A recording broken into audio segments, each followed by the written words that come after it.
ایک وصیت ہے جو آج 21ویں شب رمضان کو کی تھی مولا علی المرتضیٰ نے، جب آپ پر حملہ کر دیا گیا، زخمی ہو گئے اور آپ شہید ہونے والے تھے، تو شہادت سے قبل آپ نے دونوں شہزادوں سے جو گفتگو کی، ان سے وصیت فرمائی کوفہ میں اپنا دم آفری کو پیش کرنے سے قبل،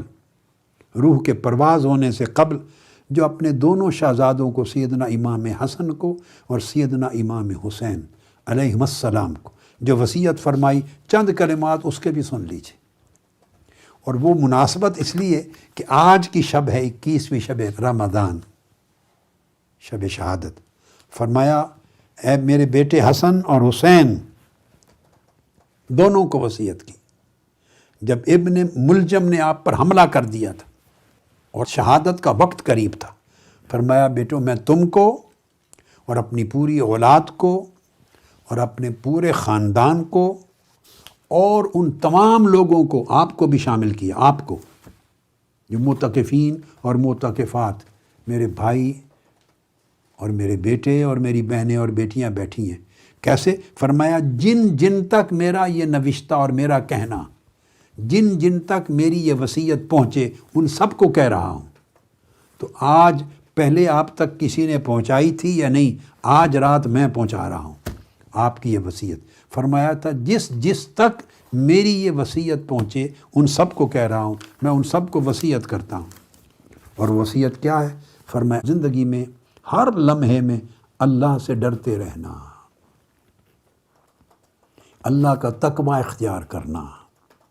یعنی اپنی زندگی کو تقوی کے ساتھ معمور رکھنا اور اپنے معاملات کو درست رکھنا۔ معاملات دو طرح کے ہوتے ہیں بیٹے، کچھ معاملات اللہ کے ساتھ ہوتے ہیں، کچھ مخلوق کے ساتھ ہوتے ہیں۔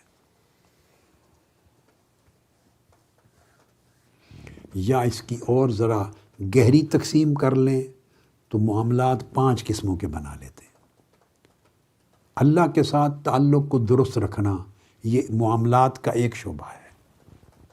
اللہ کے ساتھ اپنے معاملات کو، بندگی، عبدیت اور عبودیت کے معاملات کو درست رکھنا، عقیدے میں، عمل میں، عبادت میں، طاعت میں، توکل میں، یقین میں، بھروسے میں، نیاز مندی میں، تواضع میں، خشوع و خضوع میں، اخلاص میں، تابعداری میں، فرما برداری میں، تقوی میں، سارے معاملات اللہ کے ساتھ درست رکھنا، یہ ایک پہلو۔ دوسرا، حضور نبی اکرم صلی اللہ تعالیٰ علیہ وآلہ وسلم اپنے نبی اور رسول کے ساتھ معاملات کو درست رکھنا، حضور علیہ الصلوۃ والسلام کے ساتھ معاملات کو درست رکھنا، حضور علیہ السلام کی محبت میں، حضور علیہ الصلوۃ والسلام کی اطاعت میں، آقا علیہ الصلوۃ والسلام کی متابعت میں، آپ کی تعظیم و تکریم میں، آپ کے دین کی خدمت اور نصرت میں، آپ کے دین کو لوگوں تک پہنچانے میں، آپ کی تعلیمات کو قبول کرنے میں دل و جان سے، آقا علیہ السلام کی تعلیمات پر عمل کرنے میں، معاشرے تک پہنچانے میں، آپ کا پیغام قبول کرنے میں اور پیغام آگے پہنچانے میں۔ تو یہ آقا علیہ السلام کے ساتھ معاملات ہیں امتی کے۔ پھر صحابہ کرام اور اہل بیت اطہار کے ساتھ معاملات ہیں،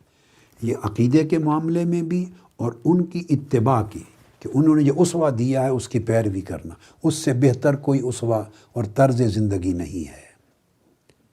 پھر اولیاء و صالحین آ جاتے ہیں، اولیاء و صالحین، ان کے ساتھ معاملات درست، ان کی تعظیم و تکریم بھی ہے، اور سب سے بڑھ کر ان کی دیا ہوا طریقہ زندگی، اسوہ زندگی، ان کی تعلیمات، ان کو اپنانا، قبول کرنا، عمل کرنا، تب ان کے ساتھ تعلق صحیح بنتا ہے۔ نام عقیدت سے لینا، نعرے لگانا ان کے، اور رسمی طور پہ ان کے ایام منانا، اور ساری زندگی کو ان کی تعلیمات سے خالی رکھنا، ان کی تعلیمات سے دور رکھنا، یہ معاملات بگڑ گئے ان سے۔ انہیں معاملات کا سنورنا نہیں کہتے، یاد رکھ لیں۔ عقیدت مع متابعت، دو چیزیں یاد رکھ، عقیدت اور متابعت، دو کو جمع کریں، یعنی اعتقاد اور اتباع، عقیدہ درست رکھیں اور عمل ان کی مطابقت، ان کی پیروی میں رکھیں، ان کی تعلیم کے مطابق کریں۔ دونوں چیزیں درست ہوں تو معاملہ درست ہے۔ پھر اس کے بعد معاملات آپ کے اپنے والدین کے ساتھ، مشائخ کے ساتھ، بزرگوں کے ساتھ، اعزاء اقارب کے ساتھ، بھائیوں کے ساتھ، بہنوں کے ساتھ، دوستوں کے ساتھ، کولیگز کے ساتھ۔ پھر ان میں حقوق آتے ہیں، واجبات ہیں۔ ان معاملات کو درست رکھنا، 4 ہو گئے، اور 5واں درجہ جمی مخلوق کے ساتھ۔ جمی مخلوق، جہاں بھی آپ کا واسطہ ہے کسی کے ساتھ، جان پہچان والا ہے یا اجنبی ہے، دوست ہے یا دشمن ہے، اپنا ہے یا پرایا ہے، غریب ہے، امیر ہے، قریب کا ہے، بعید کا ہے، آپ کی اپنی تنظیم اور تحریک سے وابستہ ہے، نہیں ہے، کسی اور جگہ وابستہ ہے، اللہ کی مخلوق ہے، انسان ہے، آقا علیہ السلام کا امتی ہے، حتیٰ کہ اگر امتی نہیں، مسلمان بھی نہیں تو انسان ہے، اللہ کی خلق تو ہے، اللہ کی مخلوق، اس سے بھی معاملات کو درست رکھنا، اس کے حقوق کی ادائیگی کرنا۔ میں نے اس کی تشریح کر دی کہ 5 قسموں کے معاملات ہیں۔ فرمایا اپنے معاملات کو درست رکھنا اور آپس کے تعلقات کو ہمیشہ سلجھائے رکھنا، سنوارے رکھنا۔ صلاح ذات بینکم، یہ کلمات ارشاد فرمائے، صلاح ذات بینکم، جو آپ کے آپس کے رشتے ہیں کسی شخص کے ساتھ بھی، شوہر کے بیوی کے ساتھ، بیوی کے شوہر کے ساتھ، اولاد کے ساتھ، بھائیوں کے ساتھ، اعزاء اقارب کے ساتھ، دوست، میں نے ساری مخلوق کے ساتھ، یہ جو باہمی رشتے ہیں خواہ کسی کے ساتھ ہوں، ان کو ہمیشہ درست رکھنا۔ آگے فرماتے ہیں مولا علی المرتضیٰ، فرماتے ہیں میرے بیٹے حسن حسین، یہ جو اصلاح و ذات بینکم، آپس کے تعلقات کو ہمیشہ درست رکھنا، سنوارنا، تاکہ آپ کی زبان سے، آپ کے عمل سے، آپ کے جسم سے، آپ کے دل سے، آپ کے دماغ سے، سوچ سے کسی کو نقصان نہ پہنچے، کسی سے نفرت نہ کرو، کسی کو ظلم نہ کرو، کسی کو دکھ نہ دو، کسی کو تکلیف نہ دو، کسی کو حقیر نہ جانو، کسی کی حق تلفی نہ ہو، کسی کا دل نہ ٹوٹے آپ سے، کسی کا کوئی حق ادا ہونے سے نہ رہ جائے، ضرورت مند ہے تو حاجت روائی ہو، دکھی ہے تو آپ سے مل کے اسے سکون ملے، پریشان حال ہے تو راحت پائے، ہر ایک کا حق ادا کریں، اور اونچ نیچ ہو جائے تو خود ایڈجسٹ کر لو اپنے تعلق کو سنوارے رکھنے کے لیے۔ یہ فرمایا آپ کی باہمی تعلقات سنوارے رکھنا، کیونکہ مولا علی المرتضیٰ فرماتے ہیں میں نے تمہارے نانا رسول اللہ صلی اللہ علیہ وآلہ وسلم سے سنا ہے، فرمایا صلاح ذات البین افضل من عامت الصلاۃ والصیام، یہ حدیث پاک بھی ہے اور آپ روایت بھی کر رہے ہیں۔ فرمایا میں نے تمہارے نانا محمد رسول اللہ صلی اللہ علیہ وسلم سے سنا ہے کہ فرض روزے اور فرض نمازوں کو چھوڑ کر کوئی آدمی ساری زندگی نفلی عبادتیں کرے، پوری زندگی ساری رات قیام اللیل کرے، ساری رات جاگے، نوافل پڑھے، سجدہ ریزیاں کرے، اور زندگی بھر روزے رکھے، صائم الدہر ہو جائے۔ فرمایا کوئی شخص نفلی اتنی عبادت کرے کہ ساری زندگی روزے سے رہے اور ساری زندگی شب بیداری کرے، تسبیح تحلیل کرے، اللہ اللہ کرے، فرمایا اس ساری عبادت سے کئی گنا زیادہ افضل اور اعلیٰ عمل اور عبادت کیا ہے؟ آپس کے تعلقات کو بہتر کرنا، آپس کے تعلقات کی اصلاح کرنا۔ یہاں ہم دنیا میں اپنے معاشرے میں سب کچھ سکھاتے ہیں، مگر آپس کے تعلقات کی اصلاح نہیں سکھاتے۔ نہ والدین اولاد کو سکھا رہے ہیں، نہ اساتذہ اپنے شاگردوں کو سکھا رہے ہیں، نہ مشائخ پیر مریدوں کو یہ سکھا رہے ہیں، نہ دوست دوستوں کو سکھا رہا ہے۔ تحریک منہاج القرآن کے جتنے وابستہ ہیں اور جو اعتکاف پر آئے ہیں، جو نہیں آئے، جو رفقا ہیں، جو اراکین ہیں، جو وابستگان ہیں، جو کارکنان ہیں، عہدے داران ہیں، سب سن لیں کہ مولا علی المرتضیٰ نے یہ فرمایا اپنے شہزادوں کو،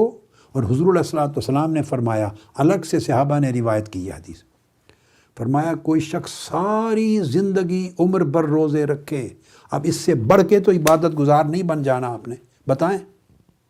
اور ساری زندگی ہر رات تسبیح کرے، ذکر کرے، قیام کرے، سجود کرے، عبادت کرے، تو نفلی نمازوں اور نفلی روزوں سے زیادہ افضل اللہ کے ہاں یہ عبادت ہے کہ آپس کے تعلقات کو بگڑنے نہ دینا، ان کی اصلاح کرنا، ان کو سنوارنا، ان کے حقوق کی ادائیگی کرنا، ان کا دل نہ ٹوٹے، وہ محروم فیل نہ کریں، وہ آپ سے پریشان نہ ہو، ناراضگی رنجش نہ ہو، کسی کی حق تلفی نہ ہو، آپ کی زبان سے کسی کی غیبت نہ ہو، چغلی نہ ہو، شکایت نہ ہو، شکوہ نہ ہو، ظلم نہ ہو، جھوٹ نہ ہو، غیبت نہ ہو، دل میں کسی کے لیے حقد نہ ہو، حسد نہ ہو، بغض نہ ہو، عداوت نہ ہو، کسی سے انتقام نہ لیں، غصے نہ کریں، برا بھلا نہ کہیں، برا بھلا نہ جانیں۔ یہ ساری چیزیں ہیں جو باہمی تعلقات کو خراب کرتی ہیں۔ اس نے میری نہیں سنی، اس نے میری نہیں مانی، اس کی عزت زیادہ ہے، اس کے پاس مال زیادہ ہے، میں کیوں محروم رہ گیا، میرا کیا قصور ہے، بس میں اور وہ، یہ دو ایسے بت ہیں کہ بندہ ان کا پجاری بن کے اپنے تعلقات کو عمر بھر خراب رکھتا ہے۔ جب یہ تعلقات خراب رکھتا ہے تو اللہ کے ہاں نہ عبادتوں کی قبولیت ہے، نہ نمازوں کی، نہ روزوں کی، نہ تسبیحات کی، نہ اذکار کی، ہر چیز برباد ہو جاتی ہے۔ فرمایا باہمی تعلقات کو خراب رکھنے سے گویا تم اپنے دین کو جڑوں سے کاٹ رہے ہو، دین کو جڑوں سے کاٹ دیا۔ جب دین جڑوں سے ہمارے ایک عمل نے کاٹ دیا تو باقی نفلی عبادتوں سے اور تسبیحات اور ورد وظیفوں سے کیا حاصل ہوا؟ یہ نصیحت فرمائی ہے آپ نے۔ تو فرمایا کہ میں نے تمہارے نانا رسول اللہ صلی اللہ علیہ وسلم سے سنا یہ کہ آپس کی کشیدگیوں کو مٹانا، آپس کی کشیدگیوں کو مٹانا، آپس کی رنجشوں کو مٹانا، آپس کی ناراضگیوں کو ختم کرنا اور دلوں کو کھولنا، وسعت دینا تاکہ رشتے تعلقات اچھے ہو جائیں۔ فرمایا نفلی نمازوں اور روزوں سے افضل ہیں۔ پھر فرمایا یتیموں کے بارے میں ڈرتے رہنا، تمہارے زندہ ہوتے ہوئے یتیم بھوکے نہ رہیں، ایسا نہ ہو کہ تم زندہ ہو اور تمہارے ہوتے ہوئے یتیم ہلاک ہو جائیں، یتیموں کا سہارا بننا۔ اور پھر فرمایا ہمسایوں کے بارے میں ڈرتے رہنا۔ آقا علیہ السلام نے ہمسائیگی کے اتنے حقوق بیان کیے کہ صحابہ نے ہم نے سمجھا کہ شاید انہیں وارث بنا رہے ہیں۔ قرآن مجید کی تعلیمات پر ہمیشہ عمل کرنا، ہر ایک سے آگے بڑھنا، سبقت لے جانا۔ دین تمہارا ستون ہے، اس کو مضبوطی سے تھامے رکھنا۔ تم پر لازم ہے کہ آپس میں میل ملاپ رکھنا، آپس میں میل جول تواصل رکھنا، آپس کے رشتوں کو کٹنے نہ دینا۔ فرمایا وعلیکم بالتواصل والتبادل، ایک دوسرے پر خرچ کرنا، اپنی محبت خرچ کرنا، دوسرے پر مال و دولت خرچ کرنا، اپنی راحت خرچ کرنا، اپنی فکر اور سوچ دوسرے پر خرچ کرنا، اپنی دل کی ہمدردیاں خرچ کرنا، آپ کا علم خرچ کرنا، توانائی خرچ کرنا۔ جس طریقے سے بھی دوسرے کا سہارا بن سکتے ہو، دوسرے کو سنبھال سکتے ہو، دوسرے کو عزت دے سکتے ہو، دوسرے کے ٹوٹے ہوئے دل کو جوڑ سکتے ہو، دوسرے کو جو دور جا رہا ہے اپنے قریب لا سکتے ہو، خرچ کرو۔